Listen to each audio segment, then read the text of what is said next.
வணக்கம். உங்கள சுத்தி எக்கச்சக்கமான கூட்டம் இருந்தாலும், நமக்குன்னு யாருமே இல்லையே அப்படின்னு நிஜமாவே நீங்க என்னைக்காவது ரொம்ப தனிமையா ஃபீல் பண்ணியிருக்கீங்களா? இந்த பரபரப்பான உலகத்துல நம்ம வலிய கொஞ்சம் காது கொடுத்து கேட்க யாரும் இல்லைங்கிற அந்த ஏக்கம் நம்மள பல பேருக்கு கண்டிப்பா இருக்கும். இன்னைக்கு நாம பார்க்க போற விஷயம், இந்த தனிமை உணர்வு மனுஷ வாழ்க்கையில எவ்வளவு ஆழமான ஒண்ணு அப்படிங்கறத ரொம்பவே அழுத்தமா சொல்லுது. இந்த சுவாரஸ்யமான அலசலுக்கு உங்களை வரவேற்கிறேன். இன்னைக்கு நாம உலக இலக்கியத்துல ஒரு மாஸ்டர் பீஸ் அப்படின்னே சொல்லக்கூடிய ஆண்டன் செக்காவ் எழுதின த லெமன், அதாவது புலம்பல் அப்படிங்கிற கதையை ஆழமா டீகோட் பண்ண போறோம். என்னோட வழக்கமான எனர்ஜியோட இந்த கதைக்குள்ள ஒழிஞ்சிருக்கிற ஆழமான அர்த்தங்களை நான் உங்களுக்கு விளக்க போறேன். வாங்க ஆரம்பிக்கலாம். இன்னைக்கு நம்ம அலசலோட ஓட்டம் இப்படிதான் இருக்க போகுது.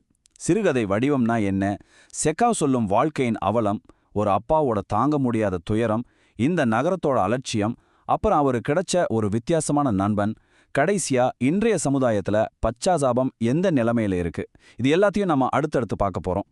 சரி, முதல்ல சிறுகதை வடிவமைப்பு பத்தி கொஞ்சம் பார்க்கலாம். ஓகே, இதுல கொஞ்சம் டீப்பா இறங்குவோம். சாதாரணமா கதைகள்ல ரெண்டு வகை இருக்கு. ஒன்னு நிகழ்வுகளின் கதை, அதாவது ஷெர்லாக் ஹோம்ஸ் மாதிரி அடுத்து என்ன நடக்கும்னு விறுவிறுப்பா ஆக்ஷன்லயே போறது. ஆனா செக்காவ் எழுதின தி லேமெண்ட் அப்படிங்கிறது கதாபாத்திரத்தின் கதை. இதுல வெளியில பார்க்க எந்த பெரிய ஆக்ஷனும் நடக்காத மாதிரி ஒரு ஃபீல் இருக்கும். ஆனா ஒரு மனுஷனோட மைண்ட் செட், அவனோட ஆழமான சோகம், இது எல்லாமே ரொம்ப ரொம்ப நுட்பமா இதுல வெளிப்படும். இதுதான் இதுல ஸ்பெஷல். அடுத்ததா செகாவ் மற்றும் வாழ்க்கையின் அவலம் பத்தி தெரிஞ்சுக்கலாம். இவர்தான் மாஸ்டர் மைண்ட் ஆண்டன் செக்காவ். இவரை பத்தி சொல்லணும்னா, மாஸ்கோ பல்கலைக்கழகத்துல மெடிசின் படிச்ச ஒரு டாக்டர். இவர் 1880களில் எழுத ஆரம்பிச்சு கிட்டத்தட்ட 600க்கும் மேற்பட்ட சிறுகதைகளை எழுதி தள்ளியிருக்காரு. இன்னைக்கு நாம படிக்கிற நவீன சிறுகதைகளா இருக்கட்டும், நாடகங்களா இருக்கட்டும், அதுல இவரோட இம்பாக்ட் ரொம்பவே அதிகம். செக்காவ் கதைகளோட ரொம்ப முக்கியமான ஒரு மைய கருத்து என்னன்னா, அது வாழ்க்கையின் அவலம் தான். அது என்ன அவலம்? நம்ம மனுஷங்களா இருந்தாலும் ஒருத்தருக்கு ஒருத்தர் மனசு விட்டு பேச முடியாம, மத்தவங்க ஃபீலிங்ஸை புரிஞ்சுக்க முடியாம ஒரு தடுமாற்றம் இருக்கு இல்லையா? அந்த இயலாமை, அந்த தனிமை, இதைத்தான் தன்னோட கதைகள்ல ரொம்ப ஆழமா அவர் பதிவு பண்ணியிருக்காரு. இந்த கதை நடக்கும் பின்னணிய நீங்களே கொஞ்சம் இமேஜின் பண்ணி பாருங்க. மாலை நேரம், செம்ம குளிரு, தடிமனான ஈரமான பனிப்பொழிவு கொட்டிட்டு இருக்கு.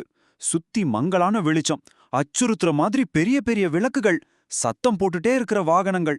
இந்த இருட்டான சத்தமான சூழ்நிலையே நம்ம ஹீரோவோட தனிமையை இன்னும் பல மடங்கு அதிகமாக்கி காட்டுது. இப்போ 3வது பகுதிக்கு போலாம். ஒரு தந்தையின் அளவற்ற துயரம். ரொம்ப எளிமையான ஆனா நெஞ்ச உழுக்கிற இந்த வார்த்தைகளை கொஞ்சம் கவனிங்க. அயோனா அப்படிங்கிற அந்த வண்டிக்காரன் தன்னோட பையன் இறந்துட்டான் அப்படிங்கிற ஒரு விஷயத்த எப்படியாவது யாருக்கிட்டையாவது சொல்லிட மாட்டோமான்னு தவிக்கிறான். தம் பையன் எப்படி கஷ்டப்பட்டான், அவனுக்கு என்ன ஆச்சுன்னு உலகத்துக்கிட்ட சொல்ல அந்த அப்பாவோட மனசு துடிக்குது.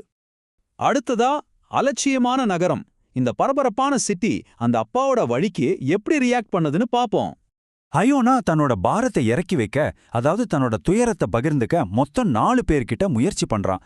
முதல்ல ஒரு கோபக்கார ராணுவ அதிகாரி, அடுத்து கொஞ்சம் முரட்டுத்தனமான இளைஞர்கள், அப்புறம் வழியில இருக்கிற ஒரு போர்ட்டர், கடைசியா லாயத்துல தூங்கிக்கிட்டு இருக்கிற இன்னொரு இளம் வண்டிக்காரன். ஆனா பாருங்க, இந்த 4 முயற்சிகளுமே அவனுக்கு மிகப்பெரிய ஏமாற்றத்தை மட்டும்தான் கொடுக்குது. இப்போ இந்த இடத்துல ஒரு சுவாரஸ்யமான அதே சமயம் வருத்தமான விஷயம் என்னன்னா, ஒவ்வொருத்தரும் அவங்க உலகத்துல எவ்வளவு பிஸியா இருக்காங்கன்னு பாருங்க. அந்த அதிகாரிக்கு சீக்கிரம் போய் சேரணுங்கிற அவசரம், அந்த இளைஞர்களுக்கு வாடகை எவ்வளோங்கிற பேரம் பேசுறதும் சண்டை போடுறது தான் முக்கியமா இருக்கு. தூங்குற வண்டிக்காரனுக்கு தண்ணி தாக மட்டும்தான் பிரச்சனை. அயோனாவுக்கு பேசுறதுக்கு ஒரு மனுஷன் வேணும், ஆனா அவங்களுக்கோ அவங்களோட தேவைகள் மட்டும்தான் பெருசா தெரியுது. இந்த நிலைமைய செக்காவ் எவ்ளோ பிரமாதமா விவரிக்கிறார் தெரியுமா? இத கேளுங்க. அவனுடைய இதயம் வெடித்து இந்த துயரம் வெளியேறினால் அது உலகம் முழுவதும் பரவிவிடும் என்று தோன்றும். ஆனால் அதை யாரும் பார்க்கவில்லை. உண்மையிலே அவரோட வழி கடலை விட பெருசு. ஆனா இந்த உலகத்தோட பார்வைக்கு அவன் ஒரு சாதாரண வண்டிக்காரனா, ஒரு சின்ன கூட்டுக்கூட முடங்கி போன ஆளா மட்டும்தான் தெரியுறான். பகுதி 5. ஒரு வித்தியாசமான நம்பிக்கைக்குரிய நண்பன். மனுஷங்க மேல இருந்த நம்பிக்கையை இழந்த அயோனா அடுத்து என்ன பண்றான்னு பாப்போம். மூச்சு முற்ற அளவுக்கு சூடான அந்த லாயத்துக்கு அவன் திரும்பி வர்றான். அங்க அசையாம நிக்கிற அவனோட சின்ன வெள்ளை குதிரை கிட்ட போறான்.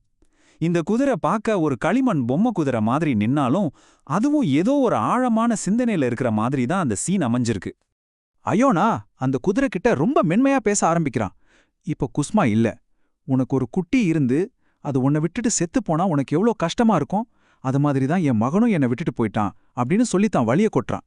அந்த குதிரையும் தன் எஜமானனோட கையில மெதுவா மூச்சு விட்டுக்கிட்டே அவன் சொல்றத ரொம்ப அமைதியா கேக்குது. மனுஷங்க கொடுக்காத அந்த பச்சாதாபத்தை, அந்த ஒரு ஆறுதலை ஒரு வாயில்லா ஜீவன் அவனுக்கு கொடுக்குது. இது நிஜமாவே மனசை தொடர ஒரு இடம். இப்போ நம்ம அலசலோட கடைசி பகுதிக்கு வந்துட்டோம். நவீன சமுதாயத்தில் பச்சாதாபம். சோ இதிலிருந்து நாம முக்கியமா எடுத்துக்க வேண்டிய விஷயம் என்னன்னா, நம்ம சுத்தி இருக்கிற எல்லா மனிதர்களுக்கும் வெளியில தெரியற மாதிரி ஒரு பொதுவான முகம் இருக்கும். ஒரு டிரைவர், ஒரு கடைக்காரர், இல்ல நம்ம ஆபீஸ்ல கூட வேலை செய்யறவங்க. ஆனா அந்த முகத்துக்கு பின்னால அவங்க மத்தவங்களோட பகிர்ந்துக்க நினைக்கிற ஒரு பெரிய சோகமோ இல்ல சந்தோஷமோ கண்டிப்பா மறைஞ்சிருக்கும். அந்த பக்கத்தை நாம முக்காவாசி நேரம் கவனிக்கிறதே இல்ல. இறுதியா உங்களை கொஞ்சம் ஆழமா யோசிக்க வைக்கிற ஒரு கேள்வியோட இந்த அலசலை நான் முடிக்க விரும்புறேன். இன்றைய நவீன சமூகத்துல பச்சாதாபமும் அடுத்தவங்கள புரிஞ்சுக்கிற அந்த குணமும் கொஞ்சம் கொஞ்சமா அழிஞ்சிட்டே வருதா? நம்ம சுத்தி எவ்ளோ பேர் இருந்தாலும் நம்ம எல்லாம் நமக்கே தெரியாம ஒரு தீவிரமான தனிமையில தான் வாழ்ந்துட்டு இருக்கோமா? இந்த கேள்வியை உங்களுக்குள்ள நீங்களே கேட்டு பாருங்க. இந்த கதை உங்களுக்கு ஒரு புதிய தெளிவை கொடுத்துருக்கும்னு நான் நம்புறேன். இனிமேல் உங்களை சுற்றியுள்ள மனிதர்களின் கண்களில் ஒளிஞ்சிருக்கிற கதைகளையும் கொஞ்சம் கவனிக்க தொடங்குங்க. மீண்டும் ஒரு சுவாரஸ்யமான தகவலோடு உங்களை சந்திக்கிறேன்.